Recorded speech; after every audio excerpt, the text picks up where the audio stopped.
তো hello guys, মাধ্যমিকে 25% number পায়ে পাস করার পরে চাকরি খুঁজছিলাম। চাকরি খুঁজতে খুঁজতে হঠাৎ একটা চাকরি পেয়ে যায়। 2 লাখ টাকা ঘুষ দিয়ে আমি মাস্টারি চাকরি পেয়েছিলাম। তো মাস্টারি চাকরিটা এখন তো কাঢ়ি নিল, শেষ হয়ে গেল।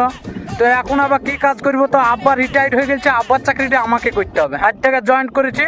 তো ভাই আমার বেতন কত? তুমি মনে করো তোমার প্রথম মাসের বেতন হবে 1,500। 1,500? হ্যাঁ 1,500 বেতন বাড়বে তো? হ্যাঁ, তার পরের মাসে তুমি মনে করো 3 ক্যান 500 টাকার খরচ করে চালো তুমি মনে করো। 500 টাকার খরচ করে চলো। হ্যাঁ তারপর বেতন তো বাড়ার পক্ষেই আছে। আবার বেতন বাড়বে তো, মাসে মাসে বেতন বাড়বে তো? হ্যাঁ তোমার 1,500। হ্যাঁ, ঠিক আছে। তা আমার এখন প্রতি মাসের বেতন 1,500, তারপরে মাসে 1500 একেবারে বেতন বাড়তেই থাকবে। তো আমি কি কাজ করবো এখন? আমার চাকরি যে আজকে জয়েন করছি, তো দেখেন। তো গাইজ, চাকরির আজ আমার প্রথম দিন, এই যে শুরু করে দিলাম।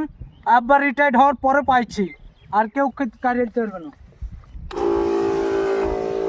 ভিডিওটা বানানো হয়েছে শুধুমাত্র ফানি ও কন্টেন্টের জন্য, আর কিছু ভিউ পাওয়ার জন্য। কাউকে কোনো আঘাত করার উদ্দেশ্য থাকে